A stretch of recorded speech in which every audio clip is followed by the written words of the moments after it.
Many thanks for choosing us. Central Regional Minister Justina Marigold-Asan has expressed worry at the rate children between 9 and 12 years keep getting pregnant in the Central Region. She says it is uncomfortable to see girls who are below their teenage age already mothers. Speaking at a stakeholder dialogue on teenage pregnancy with Queen mothers in the Central Region, the minister called for increased efforts in dealing with the challenge. Richard Kwejenyako has more.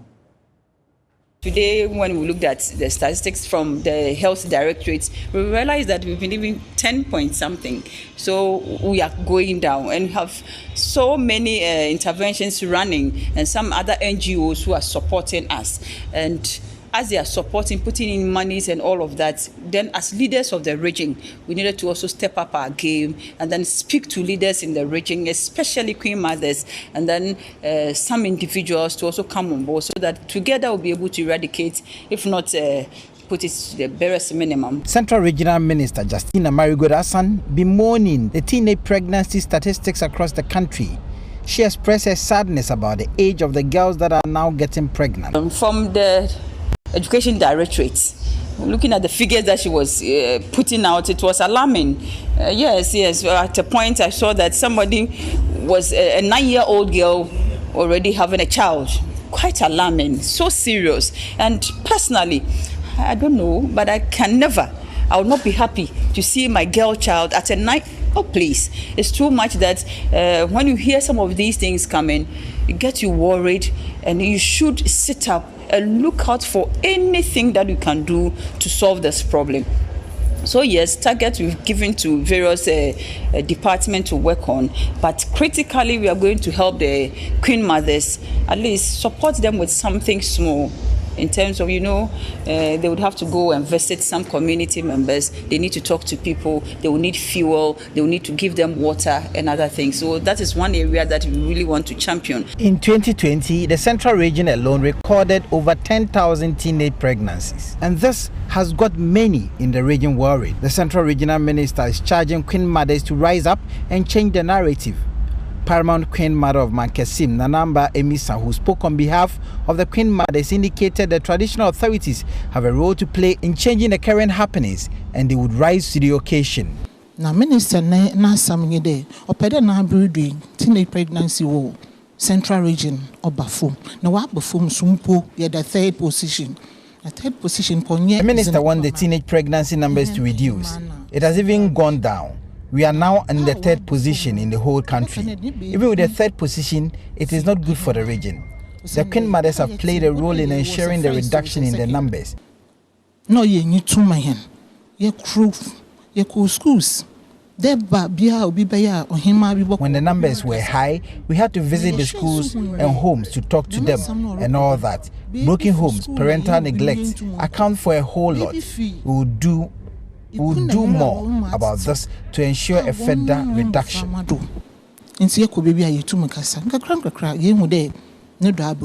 stakeholders, including the Ghana Education Service, the Ghana Health Service, were unanimous in their resolve to help keep the girls in school than allowing pregnancy to curtail their dreams.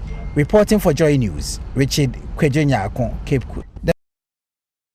Gender Director in the Central Region, Rich Love Amamo, joins us for more. I'm grateful for your time, Ms. Amamo. Why are children in your area getting pregnant?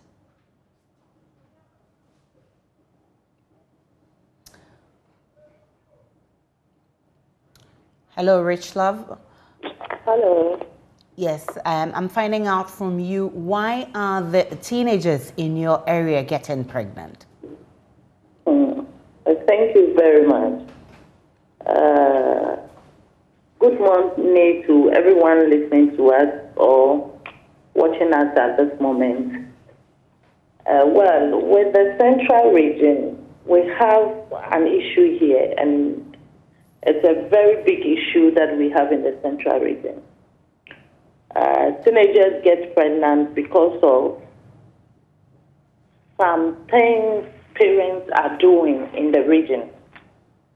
One is parental neglect, and the other thing I talk about is cohabitation or child marriage. they are the major factors of teenage pregnancy in the central region. I think when parents share their responsibilities, the children also find means of surviving. So that is when the children move in to live with their boyfriend. So when a girl is living with a man or a girl is living with a boyfriend, the boyfriend definitely will have a sexual intercourse. And that is what brings about the high rate of teenage pregnancy in the region. It's one of the problems. So these are some of the issues we are going through. And a lot of girls, most of the girls in the region are living with their boyfriends. And later they get pregnant. And then when they go to antenatal, that is what is recorded. Because they are teenagers, when they go to antenatal, it's recorded as teenage pregnancy. So at the end of the year, Ghana Health Service will put all this data together and bring it out. And we as a department, we are also doing our best in the region through sensitization programs, going to the communities. We have clubs in most of the communities in the central region, speaking to parents. We have parents clubs. We have clubs for the adolescent girls. We have clubs for men and boys, and trying to combat adolescent pregnancy in the region. How do you intend to deal with this situation, because it's actually worrying? Yes, I know that we all know that situation hampers development. So what the department is doing is we've put measures in place. I told you we were able to establish clubs in the community level. So we have clubs for parents. So those clubs, what we do is to sensitize parents on parental responsibility. We also sensitize them on their children's sexual and reproductive health. We speak on sexual and gender-based violence in the region as well.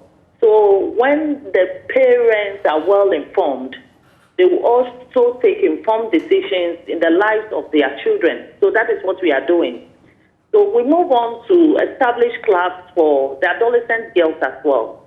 2021, we established about 21 clubs in 21 clubs in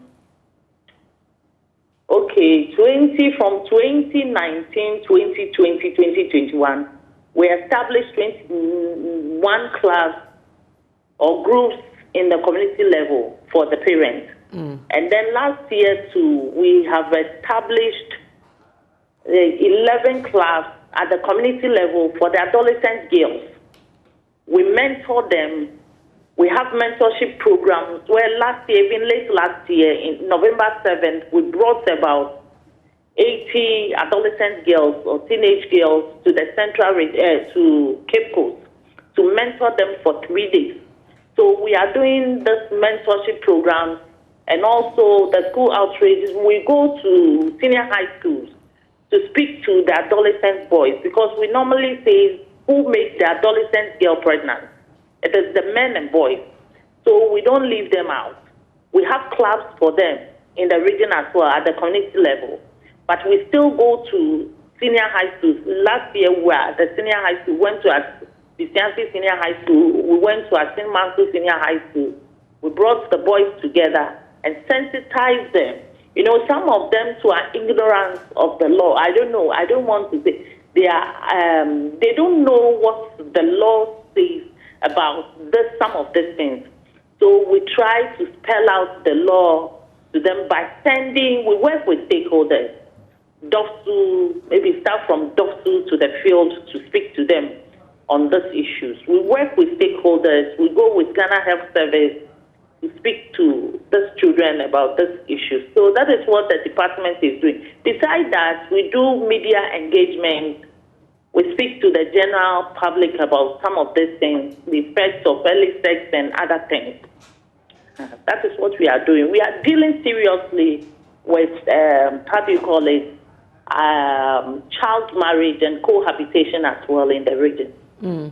Rislav, I have you hold and bring in Saadatu Ali, who is a research associate at the Africa Education Watch. She joins us also for this conversation. Saadatu, what has your research shown to be accounting for this surge in teenage pregnancy in the Central region?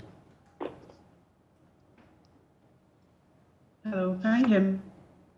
Yes, Saadatu, you are on JoyNews desk, and I'm finding out what your research has shown could be accounting for this surge in cases. Hello, Saadatu. Hello. All right, so let's try and fix Saadatu's line. She doesn't seem to be hearing what is going on. Hello, Saadatu. Let's try you once more. If you can hear me, I'm finding out from you what your research has outlined as causes for this, what is accounting for this rise in teenage pregnancy in the Central region. Okay, thank you very much, Aisha, and good morning to your listeners. Can you hear me now, please? Loud and clear. Okay, all right. So thank you. For my research, we started researching into school pregnancies during the COVID lockdown. We did a research around the coastal areas in Ghana, and we realized that a lot of the girls are getting pregnant. When schools were partially open for the Form 2s and the Form 3s to go to school, we realized that of the 20% of the schools we went to had up to about 3 girls not coming to school because of pregnancy. And the key cause of teenage pregnancy among school-going age girls is poverty. Poverty is the underlying issue. So you have girls who come from poor households, having no means of acquiring their personal care items. So something as simple as a sanitary pad will cause a girl to have transactional sex so that she can acquire these things. And then there's also the issue of long distances. So there are communities that do not have JHS.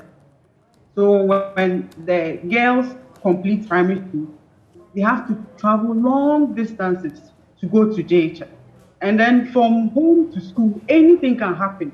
That's where they meet the men and then the boys that lure them and then have sex with them. And then there's also the issue of sexual violence, which also leads to pregnancy among school-going age children.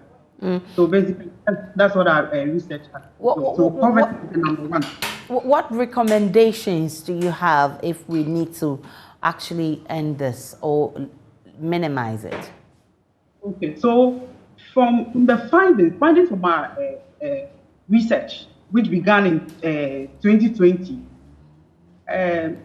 made us start their advocacy. So from last year, we started advocating for a financial support policy for these girls because the underlying cause of teenage pregnancy is poverty. Okay, so if the girl is poor, and because of that, she's getting pregnant, and then what happens is that when they get pregnant due to poverty, it becomes even more difficult for them to go back to school due to the same pregnancy, due to the same poverty, because their situation becomes worsened, because now they have a child to feed, and then themselves. So we are advocating for a material support policy, like similar to the LEAP program, so that very poor pregnant girls or school mothers are identified, and then they are given financial support to go back to school and then continue and then complete the full course of basic and then secondary education. That's what we are doing. What we've done so far is that we've held 2 national convening, one in Accra and then one in Tamale. We have also engaged the Parliamentary Select Committee on this policy proposal, and work is still ongoing. We are preparing a report. We've reviewed GES's re-entry policy report, and we'll be launching it very, very soon. So that's what we've done.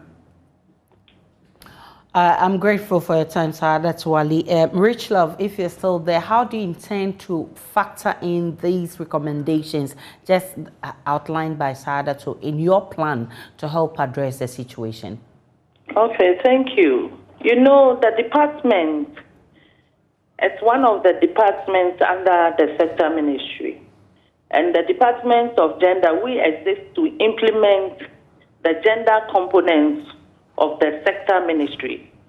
We normally work through education, you know, advocacy, and that is what we do. Well, she made mention of poverty. It is true. Children cannot, I don't see children as poor. I see the parents. That will be linked to the parents.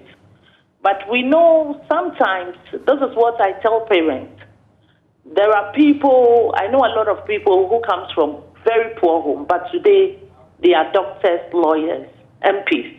It is the mindset of the parents. That is why we are working strongly on the minds of the parents, educating them.